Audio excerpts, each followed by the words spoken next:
Hello नमस्कार वंदनकम सत श्री अकाल। आप सभी का स्वागत है आपके अपने ही channel magnet brains IIT JEE and NEET में। मेरा नाम है सत्यम शर्मा और आज हम यहाँ पर क्यों आए हैं भाई? आज हम आए हैं यहाँ पर अपने प्रैक्टिस क्वेश्चंस को सॉल्व करने, जिसका पार्ट 3 आज आपके सामने आ रहा है। अच्छा, हमने अभी तक 50 क्वेश्चन सॉल्व कर लिए हैं, है ना। उन 50 क्वेश्चन में हमने काफी सारे वेरिएशंस भी देख लिए।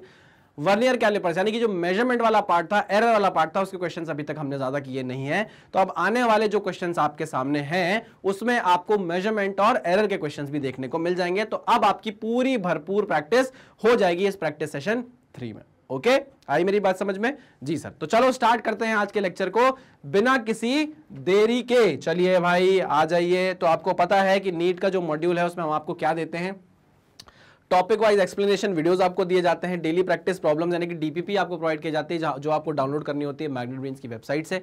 अगर आप उसका सोल्यूशन बन जाता है तो वेल एंड गुड, नहीं बनता है तो आपको उसके वीडियो सोल्यूशन प्रोवाइड किए जाते हैं। चैप्टर वाइज MCQs कराए जाते हैं, PYQs कराए जाते हैं, डाउट सॉल्विंग सेशन होने वाले होते हैं आपके।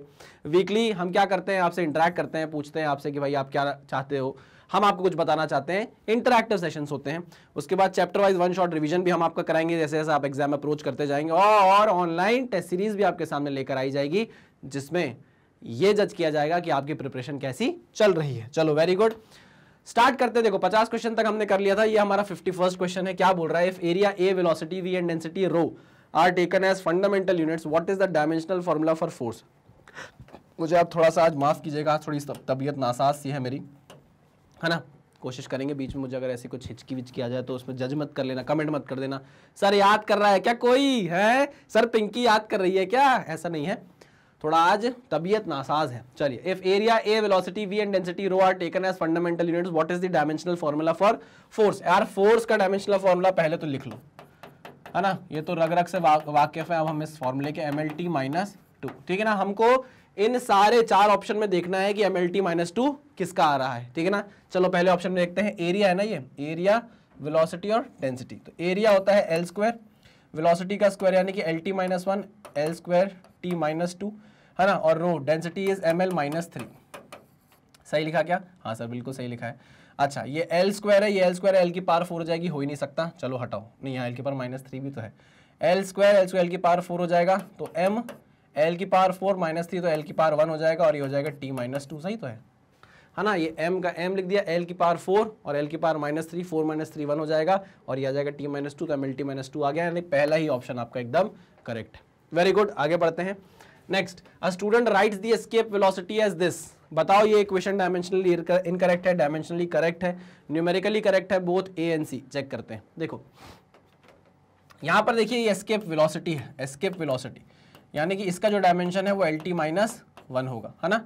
ओके, हमको चेक करना है कि यहाँ भी डायमेंशन क्या है, LT-1 है, जो कि मेरे ख्याल से नहीं आएगा। आप जब ग्रेविटेशन पढ़ेंगे तो आपको पता चलेगा G is nothing but G, capital G M/R square, ठीक है ना। चेक कर लीजिए डायमेंशन अगर आपको चेक करना है। अब आप खुद देखो कि यहाँ पर VE है, एस्केप वेलोसिटी है, और यहाँ रूट के अंदर क्या दिया हुआ है, मतलब आप इसको इस तरीके से लिख सकते हो, √G लिख सकते हो, ग्रेविटेशनल एक्सेलरेशन। अब भैया इस साइड एस्केप वेलोसिटी, इस साइड ग्रेविटेशनल एक्सेलरेशन, वो भी रूट चढ़ा हुआ, सेम तो नहीं आ सकते, डायमेंशन सेम तो नहीं आ सकते। करके देखना है तो करके देख लो। देखो ग्रेविटेशनल कांस्टेंट का डायमेंशन क्या होगा, M-1 L³ T-2, dimensional formula for gravitational constant, ठीक है। मास का क्या होगा, M होगा, नीचे रेडियस का स्क्वायर है यानी कि L का स्क्वायर होगा। देखो -1 +1 गया, L स्क्वायर से ये पावर 3 उड़ गई, क्या बचा, LT-2 बचा। देखो डायमेंशन किसका आया, G का ही आया, ग्रेविटेशनल एक्सेलरेशन का। लेकिन ये रूट के अंदर है, रूट के अंदर है, तो क्या आप ऐसा बोल सकते हो कि अगर मैं रूट के अंदर डाल दूं इसको, या ऐसा बोल दूं, ऐसा बोल दूं, √LT-2 आ रहा है ना। इसका अगर आप डायमेंशन देखने जाओगे तो L की पावर 1/2 आ जाएगा और T की पावर -1 आ जाएगा। होगा कि नहीं होगा? अरे होगा कि नहीं होगा? बिल्कुल होगा। क्या ये डायमेंशन वेलोसिटी के डायमेंशन के बराबर है? ये डायमेंशन के बराबर है ये डायमेंशन? नहीं, बिल्कुल भी नहीं, बिल्कुल भी नहीं। तो डायमेंशनली इनकरेक्ट तो है, डायमेंशनली इनकरेक्ट तो है। डी ऑप्शन बोल रहा है बोथ A एंड C। सी वाला चेक करें, न्यूमेरिकली करेक्ट है क्या? न्यूमेरिकली करेक्ट है क्या? न्यूमेरिकली करेक्ट का मतलब क्या भाई, वैल्यूज बराबर आ जाएंगी क्या? नहीं, मेरे को नहीं लगता कि वैल्यूज बराबर आएंगी, मुझे नहीं लगता कि वैल्यूज सही आएंगी इससे, नहीं, वैल्यू भी सही नहीं आने वाली है। पक्का 100%? हाँ सर 100%। तो यहां पर आंसर आपका क्या हो जाएगा, A. Next question, A wire has a mass of this, radius this and length this. The maximum percentage error in the measurement of density. Okay, wire दिया हुआ है। अब वायर होता कैसा है, वायर ऐसा होता है ना, थोड़ा मोटा बना दिया मैंने, और पतला होता है लेकिन दिखाने के लिए आपको थोड़ा मोटा बना दिया। ये वायर है ना। इस वायर की देखो कोई रेडियस होगी, मानते हो कि नहीं मानते? हाँ सर बिल्कुल मानते हैं। इस वायर की कुछ ना कुछ लेंथ होगी, मानते हो कि नहीं मानते? हाँ सर मानते हैं। अगर मैं बोलूँ कि इसका वॉल्यूम निकाल कर बताओ, तो इसके वॉल्यूम का फॉर्मूला आप क्या लिखोगे? क्या पाई आर स्क्वायर इंटू एल लिखोगे? हाँ सर बिल्कुल सही कहा आपने। अच्छा, लेकिन हमें तो काम है डेंसिटी का। किसका काम है? डेंसिटी का। डेंसिटी होता है मास अपॉन वॉल्यूम। डेंसिटी होता है mass upon volume. Okay, mass upon volume, ठीक है। यानी कि m upon pi r square l. मानते हो मेरी बात की नहीं? क्या मैंने झूठ बोला इसमें कुछ? नहीं सर। हमको क्या निकालना है? परसेंटेज एरर निकालना है। आओ वही formula, delta rho by rho into 100। रो क्यों रो सर? हम नहीं रोएंगे, आप रो। अरे यार मैं क्यों रोऊं यार, मेरी शक्ल में तुमको रोना अच्छा लगेगा क्या? अच्छा एक बात बताओ, मैं सोचा था कि दाढ़ी हटा लूँ। दाढ़ी हटा लूँ क्या है? बताओ तुम लोग, थोड़ा कमेंट में सजेशन दो कि सर दाढ़ी रहने दीजिए या हटा लीजिए, है? चलो भाई, तो यहाँ पर del rho by rho into 100 percentage error in density is equals to, अब देखो delta m by m into 100, okay, plus pi r square l है ना। अब देखो पाई वाई से हमको कोई मतलब नहीं है, 2 उतार कर हम ले आएंगे, हो जाएगा डेल्टा आर बाय आर और हो जाएगा क्या? Delta L by L. अब आप देखिए आपको मास दिया हुआ है, ये आपको दिया है m plus minus delta m, ये दिया हुआ है आपको r plus minus delta r, और ये आपको दिया हुआ है l plus minus delta l। ठीक है ना? आई मेरी बात समझ में? आंख में कुछ चला गया है? ठीक है sir, okay. Delta m by m। अब भैया यहाँ मास में कोई चेंज नहीं है ना? दिया तो है सर, ये मास में एरर तो है, दिया तो है, देखो 0.003। ओके सर, तो यहाँ पर डेल्टा m की जगह मैं क्या लिखूंगा? 0.003 डिवाइडेड बाय मास है 0.3 का इंटू 100, है ना। अच्छा, यहाँ पर भी इंटू 100 करना था, मैंने लिखा नहीं है, लिख देता हूँ। यहाँ पर भी इंटू 100 करना चाहिए था मुझे, है ना, into 100 plus delta L by L into 100। चलिए, अब plus 2 times of delta R कितना है? 0.005। 0.005 डिवाइडेड बाय रेडियस कितनी है? 0.5 इंटू 100, ठीक है, प्लस डेल्टा एल कितना दिया है? 0.006। अच्छा, यहाँ पर ग्राम है, यहाँ mm है और यहाँ सेंटीमीटर है। ये भी आप देखिएगा, यहाँ क्या है? ग्राम है, यहाँ mm है और यहाँ सेंटीमीटर है। इस बात का विशेष ध्यान रखिएगा, ठीक है।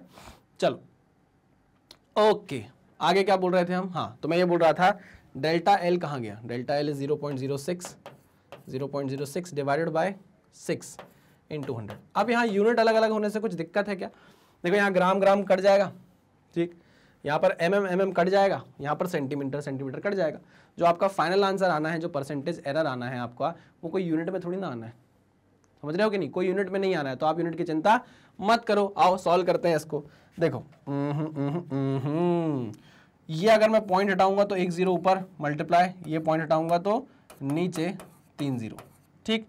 तो ये 3 0 से ये 3 0 कट गए, कितना बचा? 3 एकम 3, ये आ गया 1 प्लस वही बात, ये पॉइंट हटाया, ये 0 लगाया, ये पॉइंट हटाया, नीचे 3 0 लगा, ये 3 0 से 3 0 गायब, ये 5 से 5 कटा 1 आया, ये हुआ 1 इंटू 2 भी है साथ में। चलो यहाँ क्या होगा?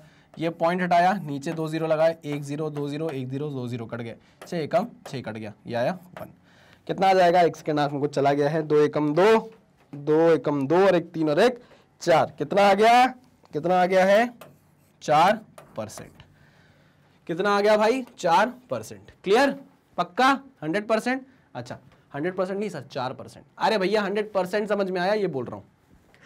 यहाँ पर मैंने आपके दिमाग में एक डाउट डाला कि यहाँ पर ग्राम में दी है चीजें, यहाँ mm में दी हुई हैं और यहाँ सेंटीमीटर में दी हुई हैं। चेंज मत करने लग जाना, चेंज मत करने लग जाना। आपने देखा है कि जब हम यहाँ रेशो ले रहे हैं डेल्टा m बाय m का, तो ग्राम ग्राम कट जाएगा, है ना। यहाँ mm कट जाएगा, यहाँ सेंटीमीटर कट जाएगा, क्योंकि फाइनल आंसर तो परसेंटेज में आना है ना, यहाँ थोड़ी ना ग्राम mm या सेंटीमीटर होगा।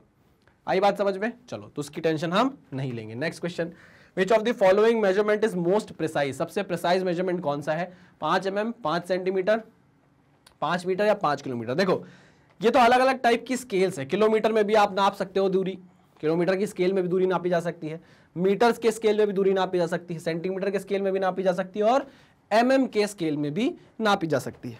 लेकिन आपकी स्केल जितनी छोटी होगी, स्केल का जो मेजरमेंट है जितना छोटा होगा उतना ही आपको प्रिसाइज आंसर मिलेगा। आई मेरी बात समझ में? उतना ही आपको प्रिसाइज आंसर मिलेगा। इसलिए इसका आंसर क्या होगा?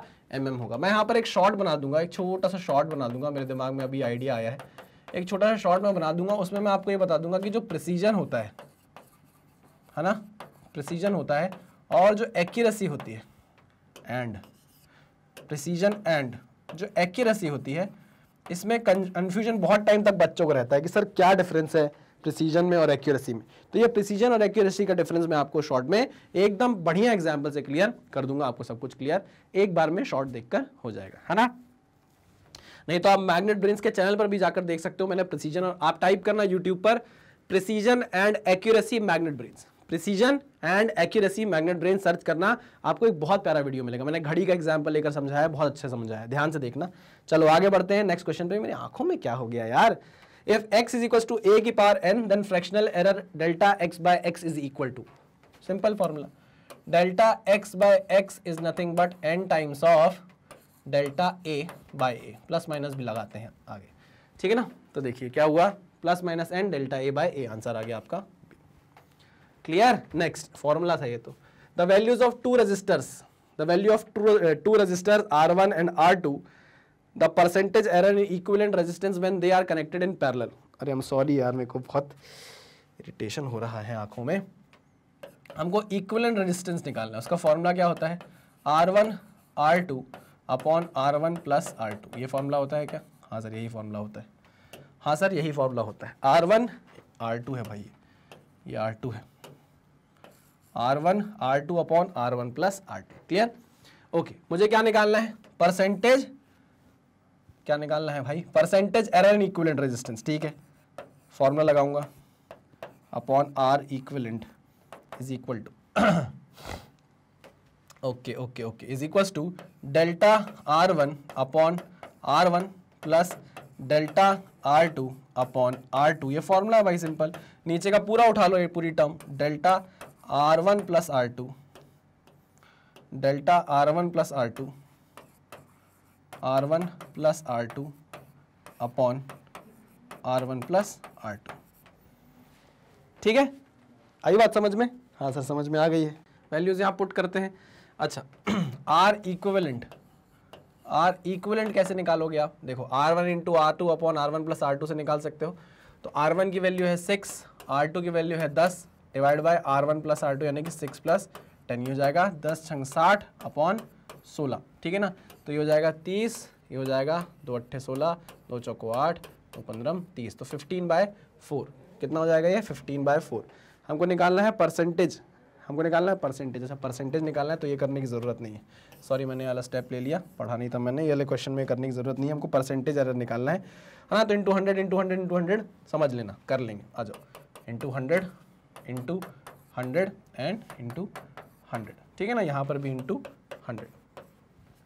चलिए तो परसेंटेज एरर निकाल रहे हैं हम। डेल्टा R1 कितना है? 0.3 डिवाइड बाय R1 कितना है? 6, ठीक है ना? Into 100 plus delta R2 by R2, delta R2 कितना है? 0.2 और R2 कितना है? 10, ठीक है, इंटू 100।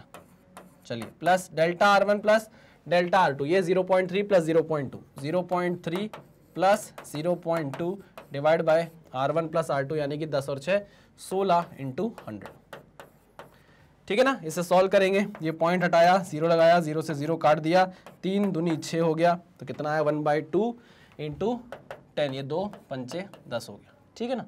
और कुछ बचा है? नहीं, तो ये हो गया 5 प्लस पॉइंट हटाया, 0 लगाया, 100 से 100 काट दिया, कितना आया? 2 plus 0.3 plus 0.2 is 0.5 divide by 16 into 100, point हटाया, 0 लगाया, 0 से 0 काटा, 2 अट्ठे 16, 2 पंचे 10, ये आ गया कितना? 25/8, 25/8, ये हो जाएगा 25/8। तो 5 और 2 7 प्लस 25/8, आओ तो 7 प्लस 25/8, 7 प्लस 25/8, 8 7 56 प्लस 25/8, 6 5 11, 6 5 11 की एक हासिल है, 1 5 और 2 7 और 1 8, 81/8, 81/8 इंटू 100 हमको परसेंटेज में निकालना है। तो 81, 8 8 धाम 80, आजा बचा 1 पॉइंट लगाया 0, 8 एकम 8 बचा कितना 2 0, 8 दूनी 16, 8 तिया 24, 8 दूनी 16, तो 10.12 समथिंग आ रहा है ना। तो आंसर क्या हो गया आपका 10.125%,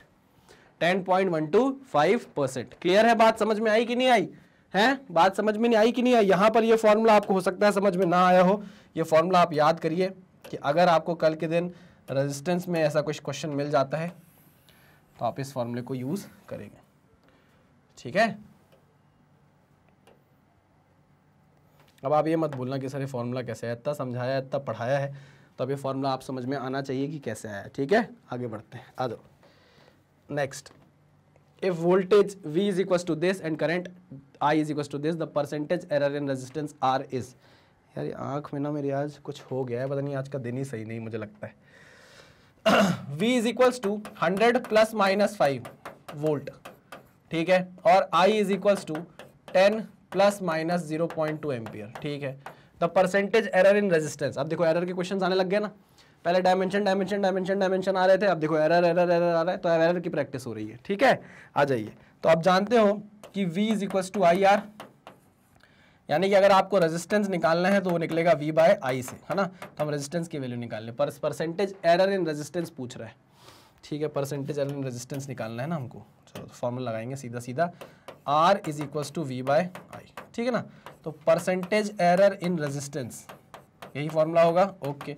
ये क्या हो जाएगा, delta V by V into 100 plus delta I by I into 100, ठीक है। डेल्टा V कहाँ है, डेल्टा V कहाँ है 5, ठीक है ना, डिवाइड बाय V कहाँ है 100 इंटू 100 प्लस डेल्टा I कहाँ है 0.2 एम्पियर, I कितना है 10 इंटू 100, ठीक है ना। पॉइंट हटाया, 0 लगाया, 0 100 से 100 कटा, 100 से 100 कटा, 5 और 2 7%, 5 और 2 7%, कितना आ गया 5 plus 2 is equals to 7%। Answer कितना आ गया 7%, ठीक है। आई होप आपको समझ में आ रहा होगा, सब कुछ समझ में आ रहा होगा। हाँ सर बेसिक बेसिक है ये तो। The mean length of an object is 5 centimetre, which of the following measurement is more accurate. More accurate कौन सी मेजरमेंट है इनमें से? देखो आपकी जो मीन लेंथ है ऑब्जेक्ट की वो 5 सेंटीमीटर है, 5 सेंटीमीटर की जितने पास आपकी वैल्यू होगी उतनी एक्यूरेट कहलाएगी, ठीक है ना।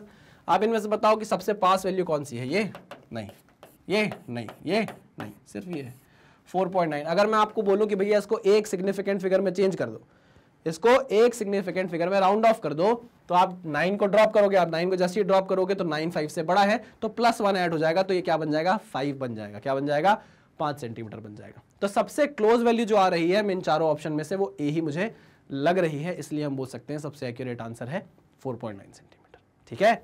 चलिए नेक्स्ट। ओह एक्सपेरिमेंट कराने लग गया अब आपसे, क्या बोल रहा है भाई, in an experiment it is required to measure the distance between 2 points which are between 0.7 metre to 0.8 metre. अच्छा एक ऐसे ऐसे पॉइंट बने, एक 0.7 है और एक 0.8 है, ठीक है। Which of the following instrument should be used so that the distance can be measured within an accuracy of 0.001। अब यहाँ पर एक्यूरेसी चाहिए आपको 0.001। वैसे तो आपने बोला था कि सर 3 डेसिमल तक की, अगर आपको डेसिमल प्लेसेस तक की एक्यूरेसी चाहिए होती है तो आप माइक्रोमीटर को यूज़ करते हो, है ना। अगर 2 डेसिमल की तक की चाहिए हो तो आप वर्नियर कैलिपर यूज़ करते हो। लेकिन मैंने आपको बोला था वर्नियर कैलिपर से आप 3 डेसिमल तक की भी एक्यूरेसी ला सकते हो, ठीक है ना। और माइक्रोमीटर से 10 टू पावर -9 तक भी जा सकते हो। अच्छा वो सब फालतू की बातें हैं, क्वेश्चन क्या पूछ रहा है जरा देखिए। अब metre rule and a pair of vernier calliper का यूज करना पड़ेगा आपको, ये डिस्टेंस नापने के लिए आपको एक मीटर रूल चाहिए और अ पेयर ऑफ वर्नियर स्केल चाहिए। अच्छा हाफ मीटर रूल नहीं, मीटर रूल नहीं, और 10 मीटर मेजरिंग टेप, ये सब तो कुछ नहीं चाहिए, ये सब तो हमको कुछ नहीं चाहिए। देखो मीटर रूल से मैं सीधे सीधे नाप सकता हूँ भैया लेंथ 0.7 तक, 0.7 तक की मैंने क्या नाप ली, लेंथ नापनी मीटर रूल से। अब उसके आगे की जो लेंथ होगी, जो 0.7 और 0.8 के बीच की लेंथ होगी, वो मैं नाप लूंगा किससे, वर्नियर कैलिपर से, क्योंकि मुझे पता है कि ये 0.001 प्लेस तक भी प्रेसिजन दे सकता है। आई मेरी बात समझ में? हाँ सर। तो यहाँ पर हमको जरूरत पड़ेगी इसकी, एक मीटर रूल की और एक वर्नियर कैलिपर। बहुत बेसिक सा क्वेश्चन था, बहुत बेसिक सा क्वेश्चन था। Next, which of the following comprises of one vector. कसम से बताओ मुझे क्वेश्चन कराने की जरूरत है? अपने मन से पूछो यार, मुझे क्वेश्चन कराने की जरूरत है? नहीं, कोई जरूरत नहीं है। मैं इसलिए नहीं कराऊंगा, होमवर्क है ये क्वेश्चन भाई, होमवर्क है। नीट की तैयारी कर रहे हैं आप, इतना आपको पता होना चाहिए, ठीक है। आ जाओ नेक्स्ट, ये तो हंसी आनी चाहिए आपको भाई ऐसे क्वेश्चन पे। तो the figure below shows the final reading on a vernier calliper with a positive zero error of 0.3 mm. What is the actual measurement? Actual measurement, अच्छा एक्चुअल मेजरमेंट मतलब आपको एक्चुअल मेजरमेंट निकालना है, एरर सब हटा के। अच्छा मुझे पता है कि जो फाइनल रीडिंग निकलेगी, जो फाइनल रीडिंग होगी वो ऑब्जर्व्ड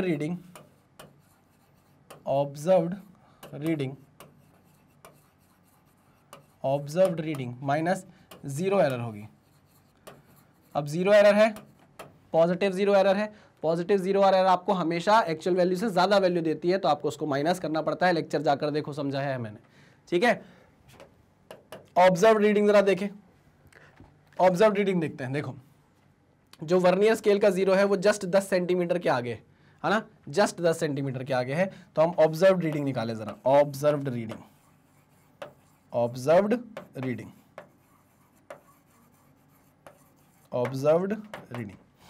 अच्छा क्या होगी वो?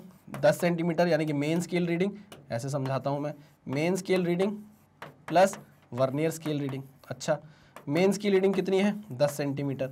वर्नियर स्केल रीडिंग आप कैसे निकालते हो? Least count into coinciding division of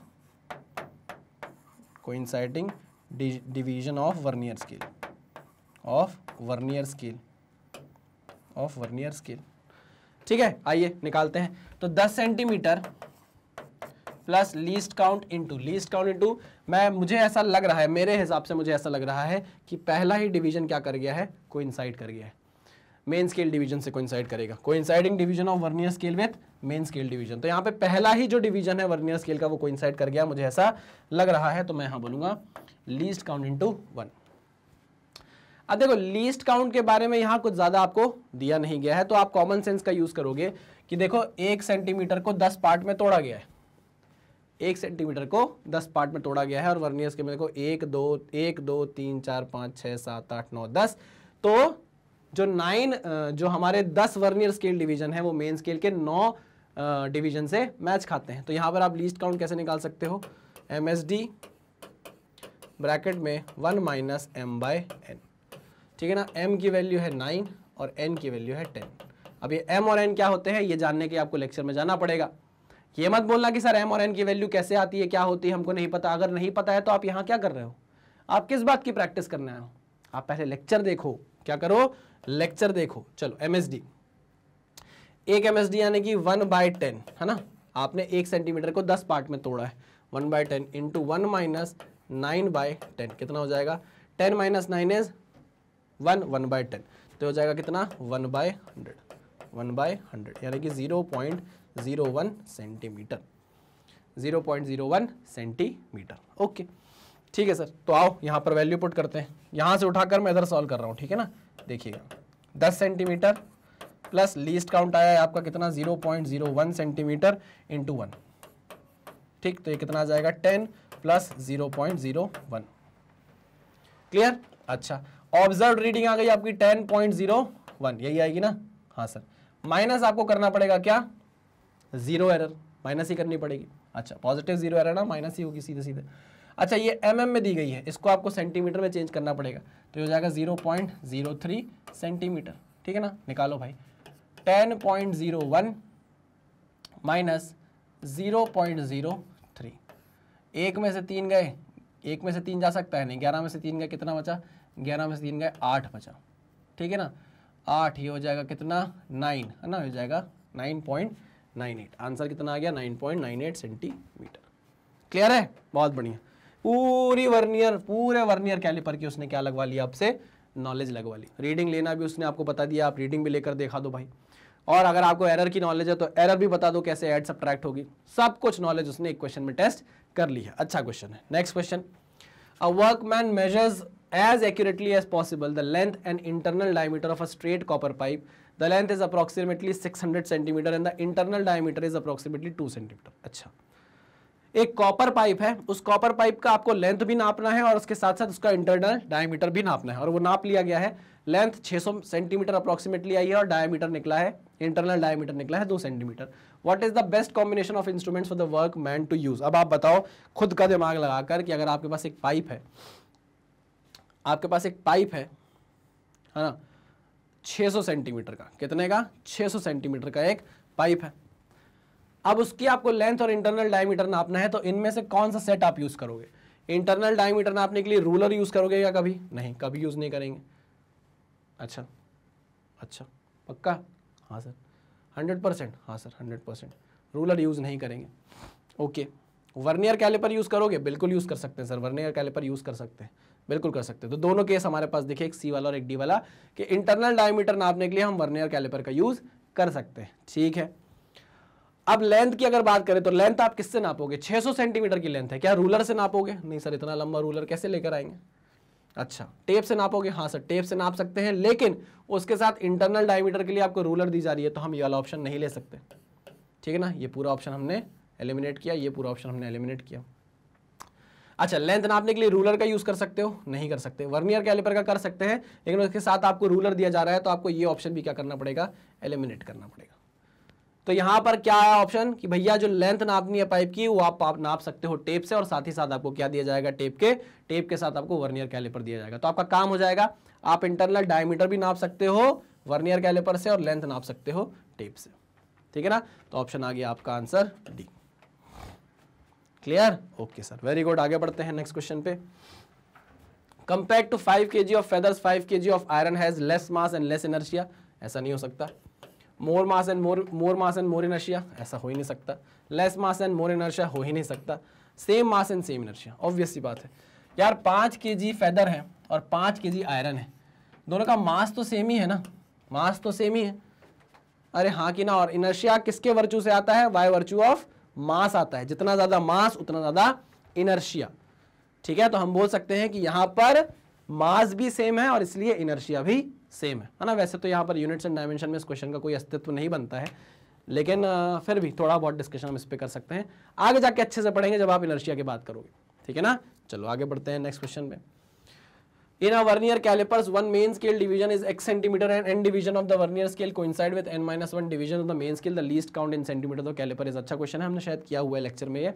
In a vernier calipers, one main scale division is x centimeter, यानी कि आपको 1 MSD दिया हुआ है, 1 MSD आपको x के बराबर दिया है। And n division of vernier scale coincide with n-1 division of main scale। इसका मतलब ये है, ये आपका n हो गया है और ये आपका m हो गया है।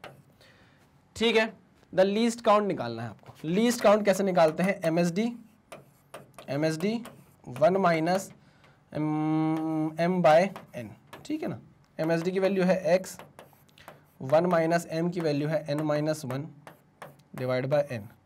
तो 1 माइनस n प्लस 1 हो जाएगा ना, minus plus minus minus n-1 division, है ना। ठीक है, हाँ ठीक है, ओके सॉरी, चलो। LC is equals to x, bracket के अंदर n इधर जाएगा, मैं सीधे 1 माइनस करने लग गया था। n माइनस n माइनस 1 यानी प्लस 1 हो जाएगा, divide by n। Minus n plus n गया, प्लस 1 बचा, तो लीस्ट काउंट कितना आने लग गया, x बाय n के बराबर। लीस्ट काउंट किसके बराबर आ गया, x बाय n के बराबर आ गया। ठीक है, अरे ये सब समझ में आ रहा है। देखो यार, अब तो आपने इतना पढ़ लिया है, इतनी प्रैक्टिस कर ली है कि अब ये क्वेश्चन आपसे चुटकियों में होने चाहिए। नेक्स्ट क्वेश्चन क्या बोल रहा है, अच्छा क्वेश्चन है, स्क्रू गेज का है क्या। हाँ, a student measures the diameter of a thick wire using a screw gauge of least count 0.001 centimetre. तो लीस्ट काउंट आपको दे दिया गया है कितना, 0.001 centimetre. Okay, the main scale reading is 2 mm। Main scale reading आपको दे दी गई है 2 mm। मेन स्केल रीडिंग आपको 2 mm दे दी है, 2 mm दे दी है, यानी कि 0.2 सेंटीमीटर दे दी गई है। ठीक है, and 0 of circular scale division coincide with 50 division. 0 of circular scale division coincides with 50 divisions.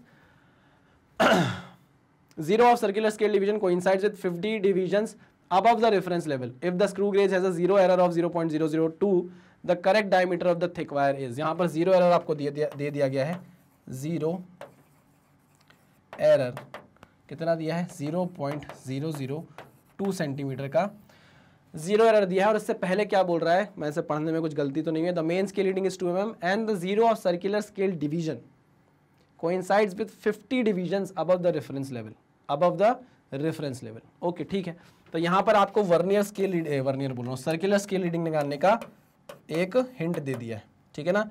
मतलब least count into coinciding division कौन सा है, 50th डिवीजन है।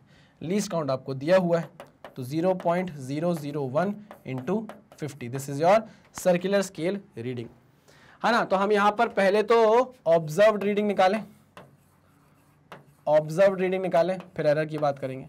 Observed reading is equal to main scale reading 0.2 centimetre plus least count into 0.001 into 50, है ना।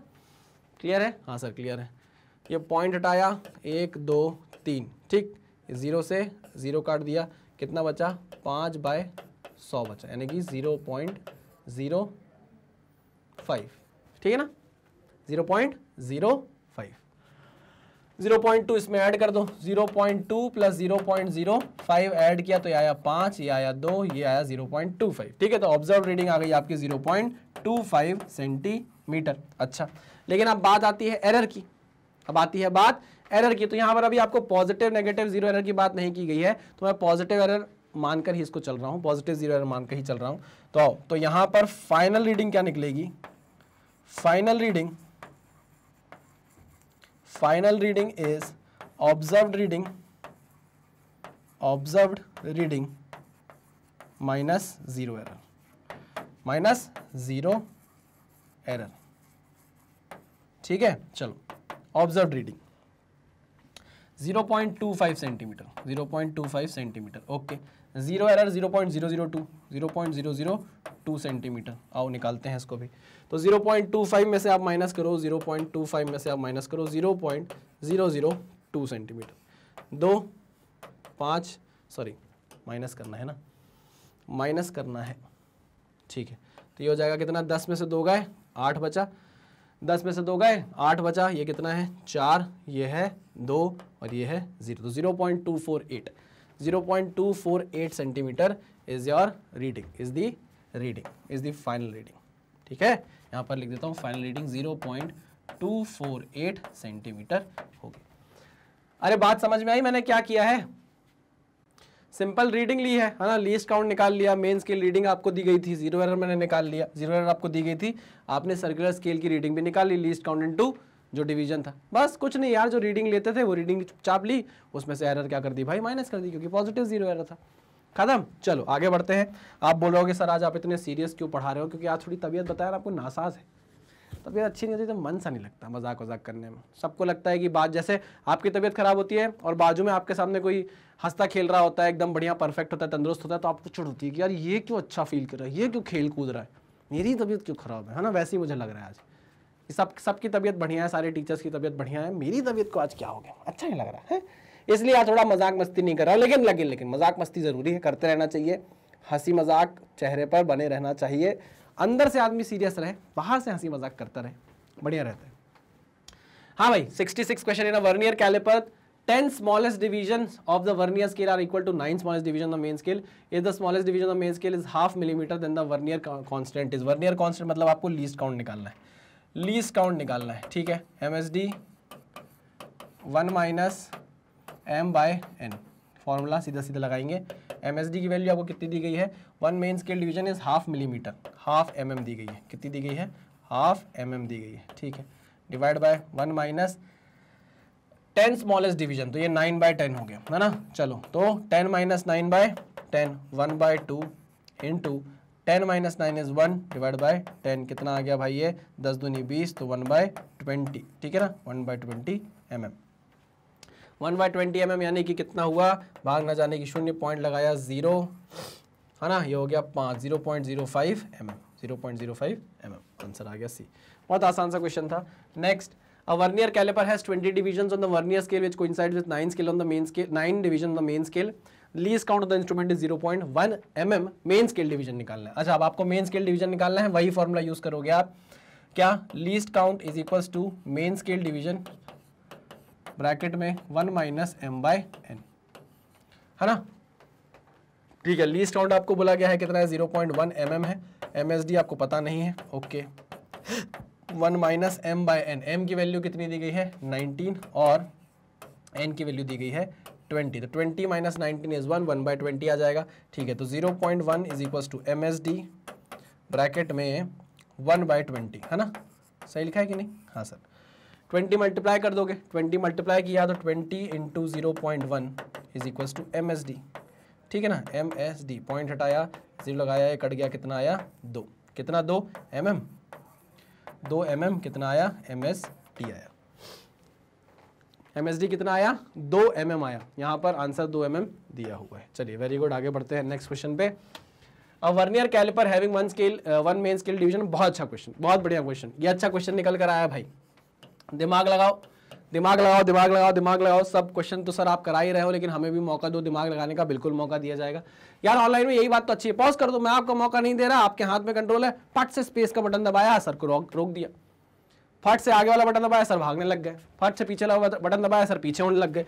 सब control आपके हाथ में, कितना अच्छा है ना। कोई चीज़ नहीं समझ में आई, पीछे कर लिया, थोड़ा सा ध्यान से सुना सर क्या बोल रहे हो, क्या समझा रहे हैं क्वेश्चन में, नहीं समझ में अगर आपको आया, पीछे कर लिया, फिर से सुना सर क्या बोलना चाह रहे हैं। कितना कंट्रोल आपके हाथ में, सर को नचा सकते हो आप, आगे पीछे, रोक दो, पॉज कर दो, ऐसे पॉज हो गए सर, सब आपके हाथ में है।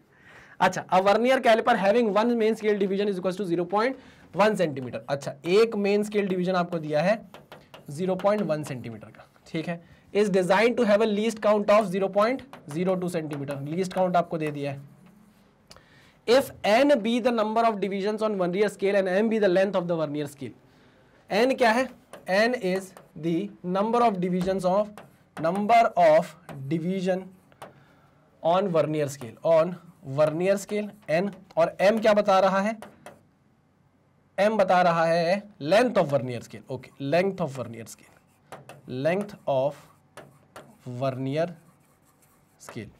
स्केल को VSC लिख देता हूं ना, लेंथ ऑफ वर्नियर स्केल। अच्छा, क्या पता करना है आपको, n और m की वैल्यू पता करनी है, जिसमें n क्या है number of division of vernier scale और m क्या है length of the vernier scale, ठीक।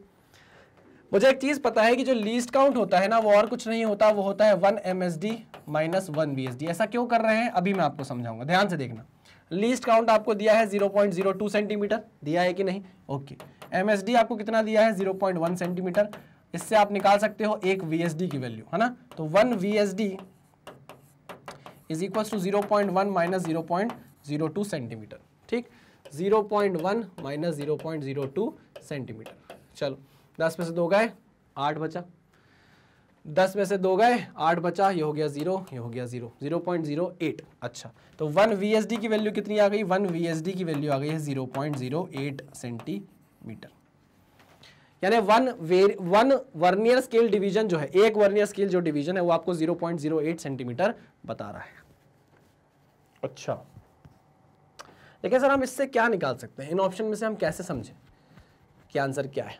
अच्छा, एक भी ऑप्शन में मुझे 0.08 तो नहीं दिख रहा है, समझ में नहीं आ रहा है सर ये क्वेश्चन क्या पूछना चाह रहे हैं। देखो मेरी बात ध्यान से सुनना, एक वर्नियर स्केल डिवीजन होता क्या है पहले ये समझेंगे। एक वर्नियर स्केल डिवीजन होता क्या है, क्या वो लेंथ ऑफ वर्नियर स्केल, देखो मैं जो लिख रहा हूं समझने की कोशिश करना, length of vernier scale divided by total number of division on vernier scale होता है क्या। एक वर्नियर स्केल डिवीजन क्या होगा, एक मेन स्केल डिवीजन क्या होता है, एक मेन स्केल डिवीजन क्या होता है, लेंथ ऑफ वर्नियर स्केल। अरे भाई जब आप 1 MSD निकालते हो, 1 MSD आप कैसे निकालते हो, 0 सेंटीमीटर से 1 सेंटीमीटर की डिस्टेंस को आप 10 पार्ट में डिवाइड करते हो ना। हाँ, 1 2 3 4 5 6 7 8 9 10, है ना, 1 2 3 4 5 और ये 10, है ना। तो 0 सेंटीमीटर से 1 सेंटीमीटर जो होता है उसको आप 10 डिवीजन में बांट देते हो, 1 सेंटीमीटर को आप 10 डिवीजन में बांट देते हो, तो उसको आप 1 MSD बोलते हो। आई मेरी बात समझ में, हाँ। तो यहाँ लेंथ कितनी है 1 centimetre divided by number of division 1 2 3 4 5 6 7 8 9 10, तो 1 सेंटीमीटर की लेंथ है आपकी टोटल, आप उसको डिवाइड करते हो 10 पार्ट में, इसको आप 1 MSD बोलते हो। वैसे ही एक VSD क्या है, लेंथ कितनी है भैया divided by number of division कितने हैं। आई बात समझ में। अच्छा, लेंथ ऑफ वर्नियर स्केल को आप बोल रहे हो M, और नंबर ऑफ डिवीजन को आप बोल रहे हो n, ठीक है ना। तो m/n का रेशो जो होगा वो किसके बराबर आना चाहिए, एक VSD के बराबर आना चाहिए। आई मेरी बात समझ में, m/n का जो रेशो आना चाहिए वो 1 VSD के बराबर आना चाहिए, और 1 VSD है कितना, 1 VSD है 0.08। तो अब यहां ऑप्शन चेक करो कि किस ऑप्शन में आपका m/n आपको वैल्यू दे रहा है 0.08 की, यानी कि 1 VSD की। इन ऑप्शंस में चेक करो कौन सा रेशो m/n आपको 0.08 वैल्यू दे रहा है। क्या ये ऑप्शन दे रहा है, नहीं। क्या ये ऑप्शन दे रहा है, नहीं।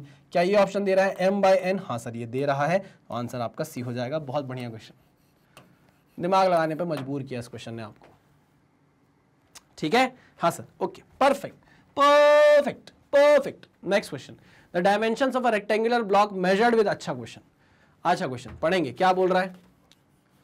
The dimensions of a rectangular block measured with a vernier caliper having least count of 0.1 mm। ध्यान दीजिएगा, यहां पर जो लीस्ट काउंट दिया हुआ है आपको वर्नियर कैलिपर का वो 0.1 mm दिया गया है।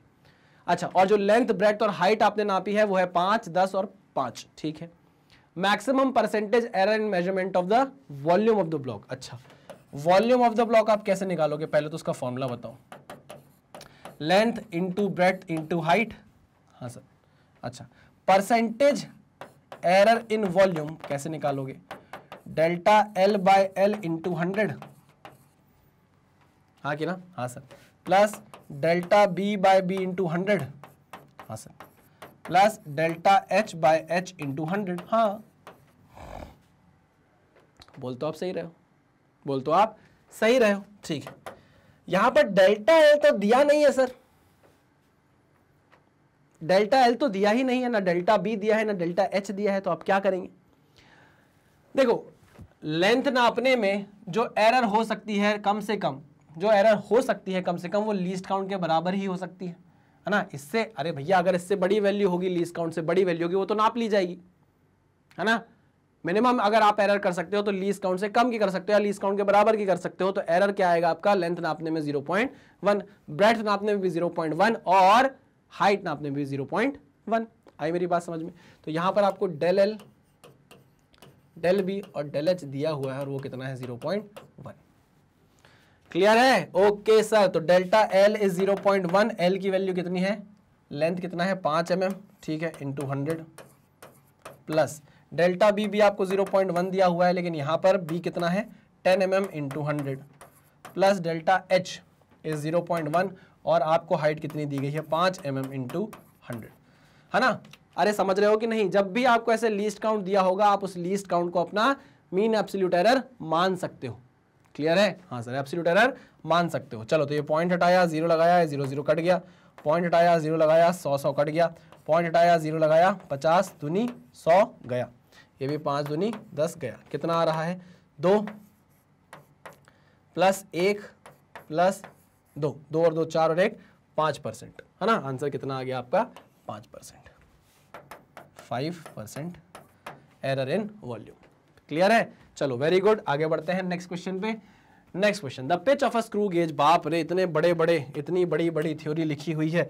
कोई बात नहीं, अगर आपको पूरा नॉलेज है स्क्रू गेज का तो आप क्वेश्चन उड़ा ले जाओगे। क्या बोल रहा है, the pitch of the screw gauge is 0.5 mm। आपको पिच दिया हुआ है कितना, 0.5 mm का, ठीक है। And there are 100 divisions, number of circular scale division आपको कितने दिए हैं, number of circular division, number of circular scale division आपको दिए हैं 100, ओके। अच्छा, the instrument reads +2 divisions when nothing is put in between. अब देखो, अभी आगे का नहीं पढ़ेंगे तो सब भूल भाल जाएंगे। हमको पिच दी है, number of circular scale division दी है, तो हम इससे क्या लीस्ट काउंट निकाल सकते हैं। लीस्ट काउंट होता है sir pitch upon number of circular scale division, number of circular scale division. Pitch है कितना 0.5 mm का, divide by number of circular scale division कितने हैं 100, ठीक। ये पॉइंट हटाया, नीचे 0 लगाया, तो कितना हो जाएगा 0.005 पिच mm में दी थी, हाँ, तो 0.005 mm। ये आ गई आपकी क्या, लीस्ट काउंट, ओके। अब क्वेश्चन आगे पढ़ते हैं। The instrument reads +2 divisions when nothing is put in between its jaw. When the instrument जो है वो +2 डिवीजन रीड कर रहा है, मतलब आपने जब उसको बंद करके रखा, जब उसके जॉस को आपने जोड़ दिया, या मैं बोलूँ आपने स्टड से अपना जो क्या होती है, वो होता है अपना थिम्बल होता है ना, नहीं स्पिंडल होता है, सॉरी, स्पिंडल और स्टड को आपने जोड़ कर रख दिया। कुल मिलाकर ये बोलना चाहिए आपने अपने स्क्रू गेज को बंद करके रख दिया, पूरा बंद किया और बंद करके रख दिया। लेकिन बंद करने के बाद क्या हुआ, जो जीरो ऑफ सर्कुलर स्केल था वो +2 की रीडिंग दे रहा था। नहीं आई बात समझ में? The instrument reads +2 divisions when nothing is put in between in jaws. अच्छा, यहां मतलब कोई ना कोई एरर है। क्या बोलना चाह रहा है उसे ड्रॉ करके आपको दिखाने की कोशिश करता हूं। This is the base line and this is your circular scale. ठीक है ना। जब आपने इसको बंद करके रख दिया तो क्या हो रहा है, ध्यान से सुनना, आपका जो जीरो है वो नीचे आ जा रहा है और ये 1 और ये 2 रीडिंग आपको पूरी मिल रही है, एक ये और एक ये 2, है ना। ये जो सेकंड रीडिंग है ये कोइंसाइड कर रही है बेस लाइन से। अभी क्या हो रहा है, आपका जो स्क्रू गेज है वो बंद करके रखा हुआ है, मतलब यहां पर कैसी एरर है, +0 एरर है। कैसी एरर है, +0 एरर है। ये बात आप मानकर चलो। अगर +0 एरर है तो +0 एरर निकालने के लिए हमको फॉर्मूला भी है। क्या है, +0 एरर निकालने का फॉर्मूला भी हमारे पास है। +0 एरर क्या फॉर्मूला है, least count into coinciding division of circular scale with base line, coinciding circular scale division with base line. अच्छा, लीस्ट काउंट आपने निकाल लिया 0.005 mm का, इनटू कोइंसाइडिंग डिवीजन दिया हुआ है +2 डिवीजन, सेकेंड डिवीजन, यानी कि उसको आप मल्टीप्लाई करोगे 2 से, तो ये आपकी क्या निकल आएगी, +0 एरर निकल आएगी। ठीक है भाई, निकालते हैं। ये हो जाएगा 1000। ठीक है, ये हो गया 5/1000 यानी 5 दूनी 10, 10/1000 कटा कितना आया, 0.01, है ना, mm। ठीक है, 1/100 0.01 mm। ये आ गया आपका क्या, +0 एरर। ठीक है, चलो आगे बढ़ते हैं। अब क्या बोल रहा है, in measuring the diameter of wire. अब मेजरमेंट करा रहा है आपसे, पहले 0 एरर निकलवा लिया, उसके पहले लीस्ट काउंट निकलवा लिया, अब आपसे क्या करा रहा है, मेजरमेंट करा रहा है। In measuring the diameter of wire there are 8 divisions on the main scale. अच्छा, मतलब जब आप इसको खोलोगे, अब आपने इसको खोलना चालू किया, आपने रीडिंग लेना चालू किया, तो जब आपने रीडिंग लेने के लिए इसको खोला तो आपका स्क्रू गेज पीछे आया, है ना। आपका स्क्रू गेज ये जो था आपका थिम्बल, ये पीछे आया, है ना। ऐसे खुलते तो मान लो यहां पर 0 था आपके मेन स्केल का। ठीक, जैसे ही आपने खोला तो 1 2 3 4 5 6 7 8 रीडिंग आपको देखने को मिली। 8 रीडिंग के पीछे आ गया आपका ये सर्कुलर स्केल जो था। देखो ना, वो यही बोल रहा है, in measuring the diameter of wire there are 8 divisions on the main scale. मतलब 8 डिवीजन मेन स्केल पर आपको क्लियरली विजिबल है। 8 डिवीजन मेन स्केल पर आपको क्लियरली विजिबल है। आई मेरी बात समझ में? अच्छा, ओके, ध्यान से सुनो। अब यहां पर आपके कंसेप्ट लगेंगे। जब आप अपने स्क्रू गेज को एक रोटेशन पूरा घुमाते हो, जब आप अपने स्क्रू गेज यानी कि मैं बोलूंगा जब सर्कुलर स्केल को आप पूरा एक चक्कर घुमाते हो, जब आप अपने सर्कुलर स्केल को पूरा एक चक्कर घुमाते हो तो आपको पूरी की पूरी एक डिवीजन पीछे आती हुई दिखती है अपनी सर्कुलर स्केल। नहीं आई बात समझ में? चलो डायग्राम बनाकर दिखाता हूँ, ये क्या हो गया भैया, जे का होगा वो। बैकग्राउंड मुझे लगाना है ब्लैक कलर का, ब्लैक कलर। ठीक है, हाँ, तो मैं ये बोल रहा हूँ, मान लीजिए ये आपका क्या है, मेन स्केल है ना, और अभी है ये 0, मान लो, है ना। 0 पे आपका क्या रखा हुआ है, ये ऐसे सर्कुलर स्केल ऐसे रखी हुई है। ठीक है ना, ओके। अब आप जब इसको एक पूरा चक्कर घुमाओगे, जब आपने इसको एक पूरा चक्कर घुमाया तो देखो यहां आ जाएगा आपका सर्कुलर स्केल, यहां आ जाएगा और आपको रीडिंग दिखने लगेगी, है ना। मान लीजिए अगर यहाँ 0 है तो आपको एक रीडिंग ये दिखने लग गई। आपने जैसे एक चक्कर घुमाया, किसको, अपनी सर्कुलर स्केल को जैसे ही एक चक्कर का रोटेशन दिया तो आपको एक डिवीजन दिखने लग गया, और यही एक डिवीजन कहलाता है आपका पिच। आई मेरी बात समझ में? हाँ सर, समझ में आ गई। यहां पर क्वेश्चन में बोल रहा है कि आपने जब अपने सर्कुलर स्केल को घुमाया रीडिंग लेने के लिए तो आपको 8 डिवीजन दिखने लग गए। 1 2 3 4 5 6 7 8 डिवीजन आपको दिखने लग गए। आई मेरी बात समझ में? मतलब आपने कितने चक्कर घुमा दिए होंगे, 8 चक्कर तो घुमाए हैं पूरे। एक चक्कर में जो आप डिस्टेंस, एक चक्कर में जो डिवीजन आपको दिखता है वो 1 mm के बराबर होता है, तो 8 चक्कर में 1 mm के बराबर नहीं, 1 पिच के बराबर होता है। सॉरी, जब आप अपनी सर्कुलर स्केल को एक पूरा रोटेशन देते हो ए पूरा रोटेशन देते हो तो वो एक पिच के बराबर होता है। जो स्क्रू मूव करता है वो एक पिच के बराबर होता है। अच्छा, जब आपने सर्कुलर स्केल को एक पूरा रोटेशन दोगे तो आपकी सर्कुलर स्केल घूम के पीछे आ जाएगी, आपको एक डिवीजन देखने को मिलेगा। एक चक्कर में एक डिवीजन देखने को मिल रहा है, 2 चक्कर में 2 डिवीजन, 3 चक्कर में 3 डिवीजन, 4 चक्कर में 4 डिवीजन, 8 चक्कर में 8 डिवीजन। और एक डिवीजन जो है वो एक पिच के बराबर है। तो 8 चक्कर में आपको 8 डिवीजन देखने को मिल रहा है, मतलब 8 पिच के बराबर आपको रीडिंग मेन स्केल में दिख रही है। अच्छा, ये बोलना चाह रहा है, वो ये बोलना चाह रहा है there are 8 division on the main scale. आपको मेन स्केल में 8 डिवीजन देखने को मिल गए, मतलब आपने अपनी सर्कुलर स्केल को 8 चक्कर घुमा दिया। एक चक्कर घूमने पे एक पिच दिखती है, एक डिवीजन दिखता है और एक डिवीजन एक पिच के बराबर होता है। वैसे यहाँ आपको 8 डिवीजन देखने को मिल रहा है, यानी कि 8 पिच के बराबर आपको मेन स्केल में रीडिंग दिख गई है। बहुत बढ़िया। तो यहां पर मैं लिखता हूं मेन स्केल रीडिंग,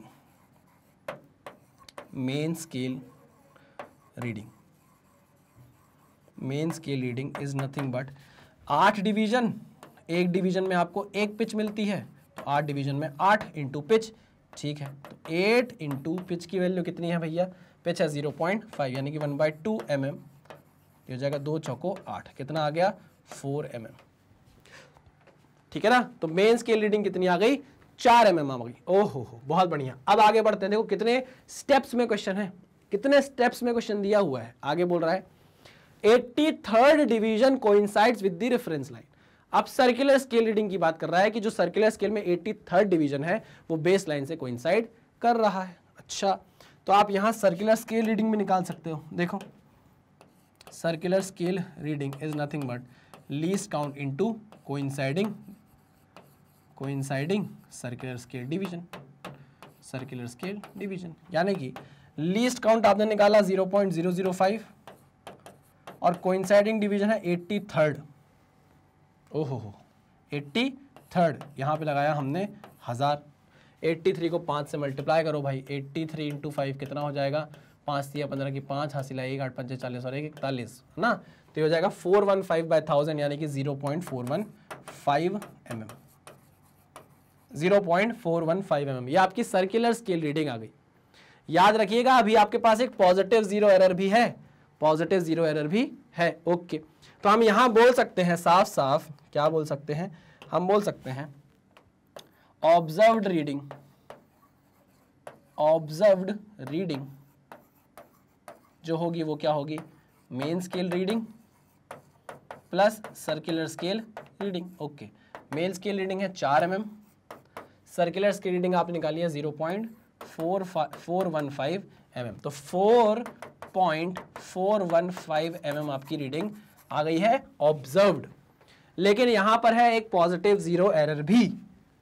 कितना बढ़िया क्वेश्चन है, देखो सब कुछ, सारी नॉलेज आपकी टेस्ट कर ली भाई, आपको आता है कि नहीं आता है, ढंग से पढ़े हो कि नहीं पढ़े हो, एरर वाला पार्ट उचका तो नहीं दिया है, सब कुछ उसने आपसे पूछ लिया, सब टेस्ट कर लिया आपका। अब क्या करेंगे, अब हम निकालेंगे फाइनल रीडिंग, अब हम निकालेंगे final reading. Final reading, final reading कैसे निकलेगी, ऑब्जर्व्ड रीडिंग, OR लिख रहा हूं मैं, ऑब्जर्व्ड रीडिंग को मैं OR बोल रहा हूं, OR observed reading. Positive zero error है, सीधे सीधे माइनस करेंगे, पॉजिटिव जीरो एरर माइनस करेंगे धीरे धीरे सीधे सीधे, जीरो एरर, ठीक है। आ जाओ, ऑब्जर्व्ड रीडिंग है 4.415 mm माइनस जीरो एरर है 0.01 mm।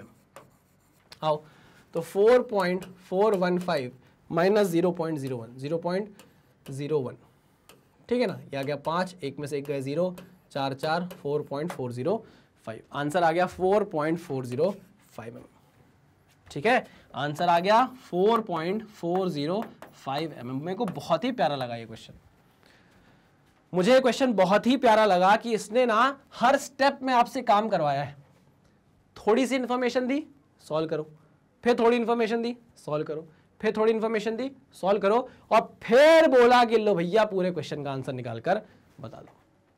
बहुत प्यारा क्वेश्चन यार, वाह बहुत प्यारा क्वेश्चन। तबीयत थोड़ी ठीक हुई ऐसा क्वेश्चन देख के। आइए next question, next question The pitch of a screw gauge having 50 divisions on its circular scale is 1 mm. Okay. When the two jaws of the screw gauges are in contact with each other, the zero of the circular scale lies. अच्छा ये भी बड़ा question है, ये भी आपको सब पूछ रहा है भाई. आओ इसके बारे में बात करते हैं. क्या क्या भाई साहब? The pitch of a screw gauge having 50 divisions on its circular scale is 1 mm. अच्छा, अब आपको पिच दे दी 1 mm की और number of circular scale divisions आपको दे दिए कितने? 50. तो यहां से आप लीस्ट काउंट निकाल सकते हो कितना? 1/50. नहीं, अरे निकाल सकते हो कि नहीं निकाल सकते? 1/50. ठीक है सर, 1/50 mm. 1/50 mm. चलिए आगे. When the two jaws of the screw gauges are in contact with each other, अच्छा, the zero of the circular scale lies 6 division below the line of graduation. अच्छा अच्छा अच्छा, क्या बोल रहा है? ये आपकी मेन स्केल है और ये आपका सर्कुलर स्केल है.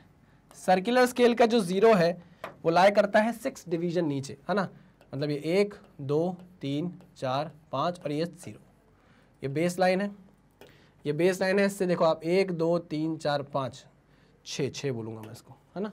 ये हाँ, तो ये 1 2 3 4 5 6.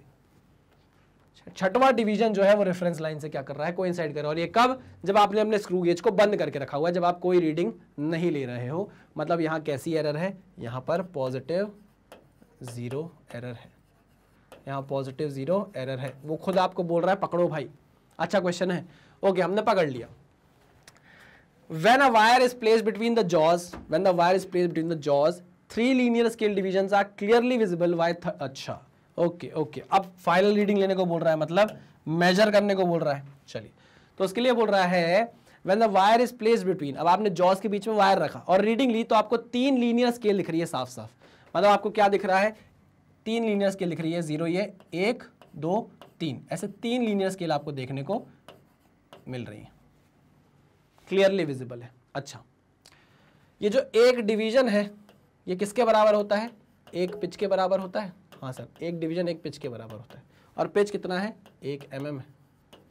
तो 3 डिवीजन कितने mm के बराबर होगा भैया? 1 मतलब 1 mm के बराबर, 2 मतलब 2 mm के बराबर और 3 मतलब 3 mm के बराबर. मतलब आपकी जो मेन स्केल रीडिंग है वो आपको दे दी गई है. जो आपकी मेन स्केल रीडिंग है,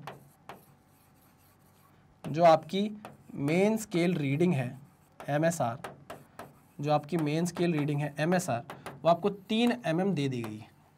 ठीक है ना? अब आप पकड़ पाओ तो आपकी बात है, नहीं पकड़ पाओ तो आप इंग्लिश ही पढ़ते रह जाओ, कुछ समझ नहीं आएगा. ओके. और क्या बोला है? Are clearly visible while 31st division on the circular scale coincide with the reference line. 31st division. अच्छा, मतलब आपको सर्कुलर स्केल रीडिंग में दे रहा है वो आप कैसे निकालोगे? Least count into coinciding division, और वो कितना है? 31st. लीस्ट काउंट आपने निकाला 1/50. लीस्ट काउंट है 1/50 इंटू 31. ये आ गई आपकी सर्कुलर स्केल रीडिंग. क्या आप मेजर्ड वैल्यू निकाल सकते हो? मेजर्ड रीडिंग निकाल सकते हो या ऑब्जर्व्ड रीडिंग निकाल सकते हो? हैं? यहाँ पर एरर भी है, पॉजिटिव 0 एरर. इसको भूलना मत, निकाल ले, इसको भी निकाल लें. अच्छा पहले, अच्छा आ जाओ, पहले पॉजिटिव 0 एरर निकाल लेते हैं. पॉजिटिव 0 एरर ये कितनी आएगी? पॉजिटिव 0 एरर कितनी आएगी? Least count into coinciding division, 1 2 3 4 5 6, छठवां डिवीजन कोइंसाइड कर रहा है. लीस्ट काउंट आपने निकाला है 1/50 और कोइंसाइडिंग डिवीजन हो गया 6, तो आ गया कितना? 6/50 इज योर पॉजिटिव 0 एरर. चलो भाई एक साथ निकालते हैं वैल्यू. अब सारी की सारी वैल्यू एक साथ निकालेंगे तो फाइनल रीडिंग, अब हम प्रो हो गए ना यार, इतना तो हमें बनना चाहिए. Final reading is main scale reading 3 mm plus 31/50 minus 6/50. Clear है? हाँ सर क्लियर है. आओ पहले इनको जोड़ लेते हैं भैया.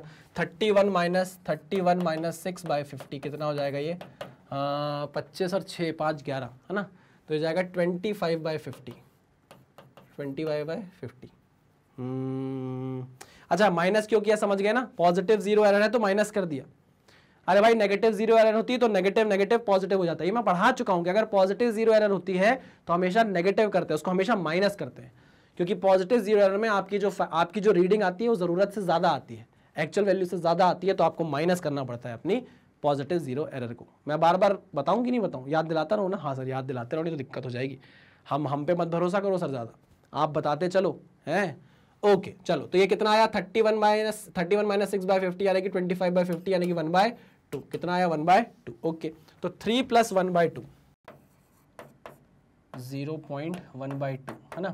अब यहाँ पर हम स्क्रू गेज का यूज कर रहे हैं, तो आपको पता है कि यहाँ पर आंसर 3.50 भी लिखा हुआ है, 3.5 भी लिखा हुआ है, तो आंसर सही क्या होगा? आंसर 3.50 सही होगा, क्योंकि यहाँ पर आप डेसिमल के 2 प्लेसेस तक नाप सकते हो, क्योंकि अपने पास क्या है, स्क्रू गेज है। आई मेरी बात समझ में, है ना। तो यहाँ पर आंसर आपका आएगा 3.50 mm, 3.50 mm, ना कि 3.5 mm। क्लियर है? चलो बहुत बढ़िया, बहुत बढ़िया। आगे बढ़ते हैं नेक्स्ट क्वेश्चन पे। The smallest division on the main scale of a vernier caliper is 1 mm and the 10 vernier division coincide with 9 main scale division while measuring the diameter of sphere.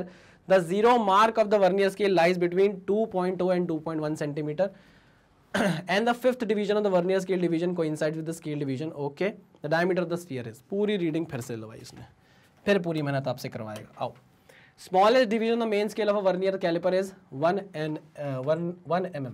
Smallest division on the main scale of a vernier caliper is 1 mm, यानी कि आपको 1 MSD की value दे दी गई है 1 mm, ठीक है। And the 10 vernier scale division, ठीक है, n की वैल्यू आपको 10 दी है, m की वैल्यू आपको 9 दी है। इससे आप क्या निकालोगे? लीस्ट काउंट निकालोगे। 1 × 1 - 9/10 यानी कि 1 × 1 × 1/10 यानी कि 0.1 mm, ठीक है। आई बात समझ में? अरे भाई ये 1 mm था, 10 - 9 1 होगा, 1/10, तो 1 × 1/10 इज 1/10, 1/10 यानी कि 0.1 mm, ये लीस्ट काउंट आ गया। ओके, अब बोल रहा है while measuring the diameter of a sphere the zero mark of the vernier scale lies between 2.0 and 2.1 centimetre, यानी कि आपकी ऐसी रीडिंग है, देखो ये है 2.0 और ये है 2.1, है ना, और यहाँ पर आपका ये आ रहा है वर्नियर स्केल का 0, ठीक है ना। तो आपकी जो टोटल रीडिंग होगी, या मैं बोलूँ जो ऑब्जर्व्ड रीडिंग है, ऑब्जर्व्ड रीडिंग OR, वो क्या होगी? Main scale reading plus vernier scale reading. ये तो आप मानते हो? हाँ सर। मेन स्केल रीडिंग क्या होगी? 2.0 के आगे है, इसका मतलब है 2 सेंटीमीटर तो आना ही आना है। सेंटीमीटर ये ना, हाँ ठीक है, centimetre. Okay, plus vernier scale reading. Vernier scale reading क्या होती है? Least count into coinciding division, coinciding division, है ना, कोइंसाइडिंग डिवीजन। अब बताओ, कोइंसाइडिंग डिवीजन उसने खुद दिया हुआ है, देखो, fifth division of the vernier scale coincide with the scale division, fifth, ठीक है। आ जाओ, तो 2 centimetre into 2 centimetre plus least count, least count कितना आया है? 0.1 mm आया है, 0.1 mm आया है। अच्छा, इसको आप मल्टीप्लाई कर दो किससे? 10 से, तो ये सेंटीमीटर बदल जाएगा, या आप छोड़ो इसको, आप सेंटीमीटर में रहने दो। फाइनल आंसर सेंटीमीटर में है क्या? तो फिर इसको सेंटीमीटर में कर लो भाई। लीस्ट काउंट आपको 0.1 mm दिया हुआ है, ठीक है। 1 मेन स्केल डिवीजन आपको 1 सेंटीमीटर 1 mm में दिया हुआ था, तो आपने लीस्ट काउंट 0.1 mm निकाला। अब आप इसको सेंटीमीटर में चेंज कर लो, क्योंकि फाइनल आंसर यहाँ पर सेंटीमीटर में दिया हुआ है। आपको पता है भाई, जो 10 mm होता है वो 1 सेंटीमीटर के बराबर होता है, तो 0.1 mm किसके बराबर होगा भाई? 0.1 mm होगा, 0.1 × 1/10 के बराबर। पॉइंट हटाया, 0 लगाया, तो कितना आ जाएगा? 0.01 सेंटीमीटर। आई बात समझ में? ओके, तो लीस्ट काउंट आ गया आपका 0.01 इंटू कोइंसाइडिंग डिवीजन है 5th, तो यहाँ लिखा आपने 5, ठीक है। तो 2 + 0.05 यानी कि 2.05 centimetre is your answer. Next question 73, a new system of unit is proposed in which unit of mass is alpha kg। ये तो मुझे सिंगेज का क्वेश्चन है, याद है, सिंगेज में हमने इस क्वेश्चन को देखा है, सॉल्व भी किया है। What will be the value of 5 joule in the new system, है ना, कन्वर्जन ऑफ यूनिट का क्वेश्चन है। तो N2U2 = N1U1। अच्छा, यहाँ पर हमको बात करना है जूल में, है ना, हमारा पुराना सिस्टम है जूल, नए सिस्टम में हमको देखना है। नए सिस्टम में जो मास है वो अल्फा केजी है, लेंथ जो है नापोगे आप वो बीटा मीटर में नापोगे, टाइम आप गामा सेकंड में नापोगे, ठीक है ना। अच्छा, तो आप इसको कैसे लिखोगे? N2 = M2 की पावर A, है ना, L2 की पावर B और T2 की पावर C = N1। N1 की वैल्यू आपको दिया हुआ है कितना? मैग्नीट्यूड 5, और यहाँ पर आ जाएगा कितना? M1 की पावर A, L1 की पावर B और T1 की पावर C, है ना। हम जानते हैं यहाँ एनर्जी की हमको क्या लगेगी भैया? ज़रूरत पड़ेगी एनर्जी के डायमेंशनल फॉर्मूले की, और वो क्या होता है? ml² T - 2, ml² T - 2, यानी कि A की वैल्यू है 1, ए की वैल्यू है 1, बी की वैल्यू है 2, बी की वैल्यू है 2 और सी की वैल्यू है -2। ठीक है, okay okay sir. n2 is equals to 5 times of m1 by m2 की power a, n1 by m2 की पावर a और a की वैल्यू है 1। ठीक है, l1 बाय l2 की पावर b और b की वैल्यू है 2 और t1 बाय t2 की पावर c वैल्यू है -2। ठीक है ना, तो n2 is equals to 5 times of m1 by m2, m1 by m2। अच्छा, m1 पुराना सिस्टम, m2 नया सिस्टम। ठीक है ना, उसमें हम मास नापते हैं 1 kg में। ठीक है ना, यहाँ हम नापेंगे अल्फा kg में, ये लिखा है ना अल्फा kg में। ठीक है, पावर हो गई 1। अच्छा, पुराने सिस्टम में हम लेंथ नाप रहे थे 1 मीटर में, यहाँ हम नाप रहे हैं बीटा मीटर में। ठीक है ना, पावर हो गई 2। पुराने सिस्टम में हम नाप रहे थे टाइम 1 सेकेंड में, यहाँ हम नाप रहे हैं गामा सेकेंड में और पावर हो गई है -2। तो लो भाई, kg मीटर मीटर सेकेंड गया। अल्फा की पावर हो जाएगी कितनी, अल्फा की पावर 1 है, ऊपर जाके -1 हो जाएगी।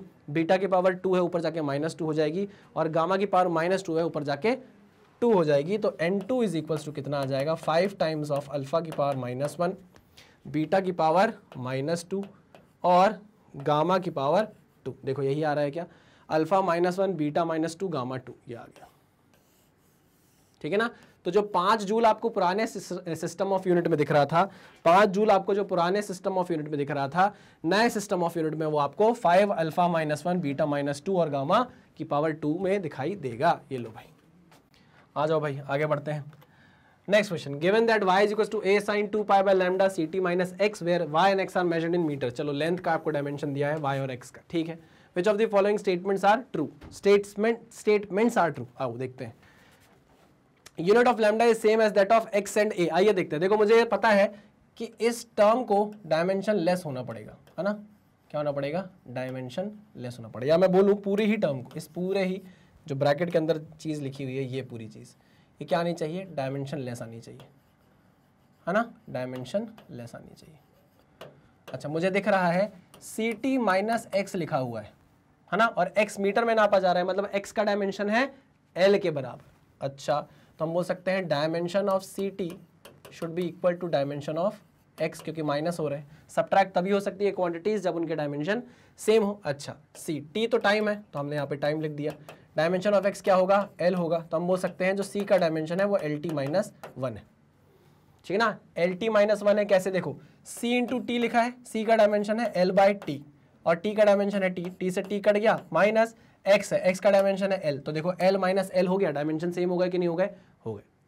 आई मेरी बात समझ में। अच्छा, अब इसका जो रिजल्ट आएगा ct माइनस एक्स का, उसका डायमेंशन क्या होगा, ct माइनस एक्स का डायमेंशन क्या होगा, बताओ मुझे। ct माइनस एक्स का डायमेंशन होगा l।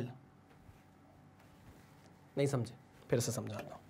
देखो, ये सब चीज़ें हम ना बहुत फटाफट आपको दिमाग में आनी चाहिए कि मैं क्या कर रहा हूँ। मैं ये बोल रहा हूँ आपसे, डायमेंशन ऑफ ct और डायमेंशन ऑफ x बराबर होंगे, क्योंकि दोनों सब्ट्रैक्ट हो रहे हैं। क्वांटिटीज तभी सब्ट्रैक्ट होती है जब उनका डायमेंशन सेम हो। ठीक है, डायमेंशन ऑफ x l है, डायमेंशन ऑफ t है, c का डायमेंशन lt माइनस 1 आ गया। मैंने यहाँ पर देखा ct माइनस एक्स लिखा हुआ है, ठीक है ना। c का डायमेंशन निकाला मैंने l बाई t का डायमेंशन है t से t कट गया और x का डायमेंशन है l। तो देखो यहाँ पर फिजिकल क्वांटिटी ct और x का डायमेंशन सेम आ गया। हाँ, ct माइनस एक्स सब्ट्रैक्ट होकर जो वैल्यू देगा, जो भी वैल्यू देगा, उसका डायमेंशन क्या है, उसका डायमेंशन है l।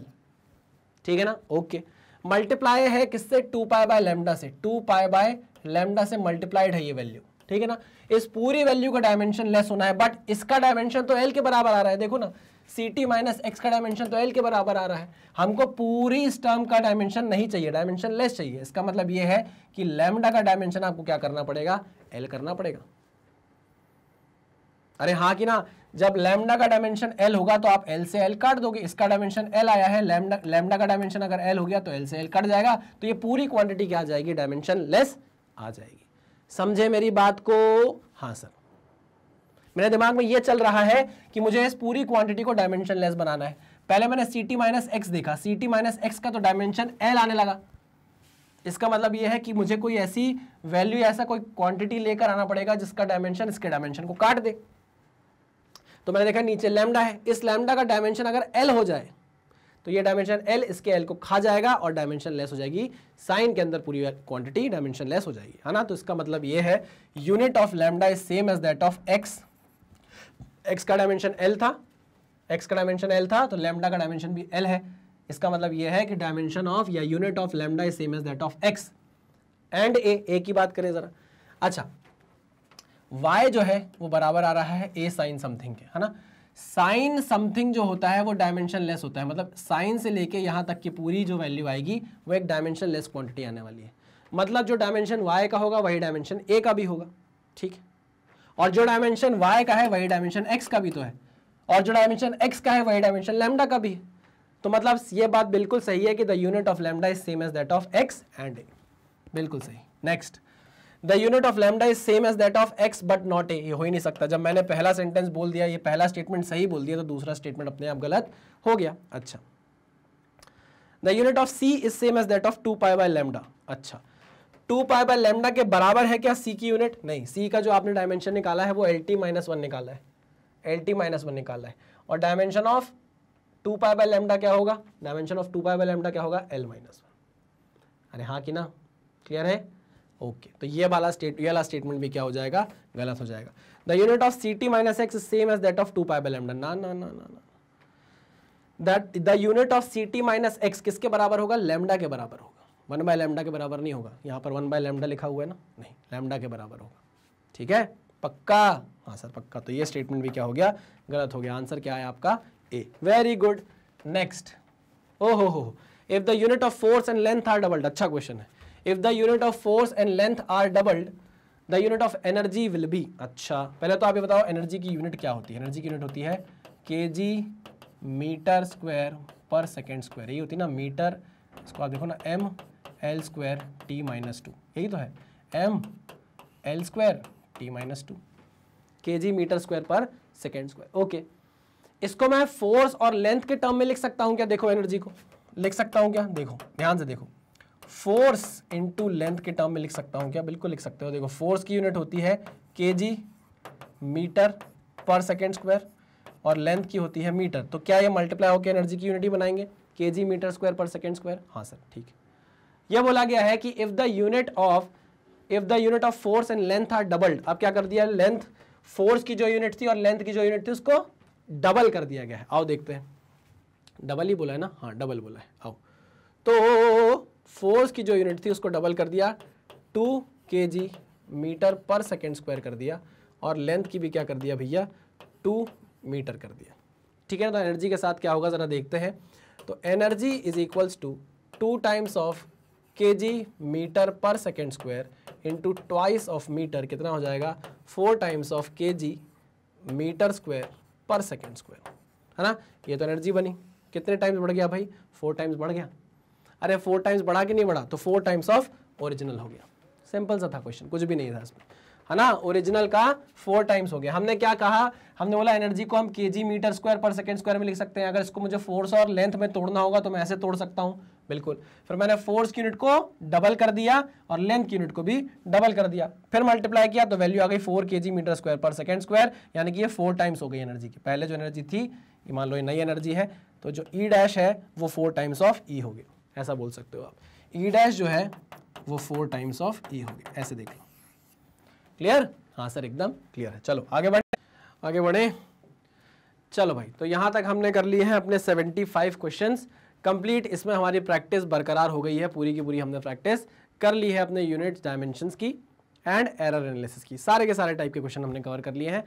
आई होप अब आपको कोई भी दिक्कत नहीं होंगी ऐसे क्वेश्चन सॉल्व करने में, ठीक है ना। पूरा चैप्टर आपको अच्छे से क्लियर हो गया होगा विद थ्योरी विद क्वेश्चंस, ठीक है। आपको पता है मैग्नेट ब्रेन्स की अपनी वेबसाइट है magnetbrains.com नाम से, जिसका वेब पेज आपको ऐसे देखने को मिलता है। यहाँ पर आप जैसे ही पहुंचेंगे तो जितना भी कंटेंट मैग्नेट ब्रेन्स आपको देता है वो फ्री ऑफ कॉस्ट होता है और प्रॉपर्ली अरेंज करके वेबसाइट पर आपको दे दिया गया है। अब जैसे मान लीजिए आप नीट के स्टूडेंट हैं, आप नीट पे क्लिक करेंगे तो देखिए मेरे लेक्चर और रितिका मैम के लेक्चर्स आपको देखने को मिलेंगे। अगर आपका मन है फिजिक्स देखने का तो आप जैसे ही फिजिक्स पे क्लिक करेंगे तो मेरा पढ़ाया हुआ सारा कंटेंट यहाँ पे लाइन वाइज अरेंज कर दिया गया, जैसे लेक्चर के बाद डीपीपी के बाद डीपीपी का सोल्यूशन। ओके, आई बात समझ में? मन किया आपका लेक्चर देखने का, आपने जैसे ही वॉच नाउ पे क्लिक करेंगे ना तो देखिए मैं आपको पढ़ाता हुआ ऐसे दिख जाऊंगा। हमारी आइडियोलॉजी है कि हम कंप्लीटली फ्री एजुकेशन देने में बिलीव करते हैं। फ्री का मतलब ये नहीं है कि कंटेंट से कॉम्प्रोमाइज़ किया गया हो, कंटेंट एकदम टॉप नॉच आपको प्रोवाइड किया जाता है, बदले में आपसे कोई भी पैसे चार्ज नहीं किए जाते, कोई कोड लगाने को नहीं बोला जाता। हाँ, लेकिन हम भी आपसे चाहते हैं थोड़ा सा प्यार, थोड़ा सपोर्ट।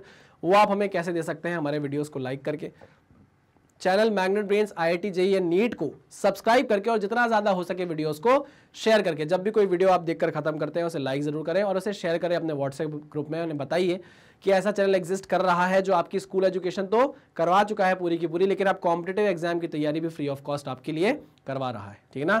चलिए भाई, तो इसी के साथ करते हैं लेक्चर को खत्म। मिलते हैं नेक्स्ट लेक्चर में, तब तक सावधान रहिए, सतर्क रहिए, पढ़ते रहिए। Thank you very much.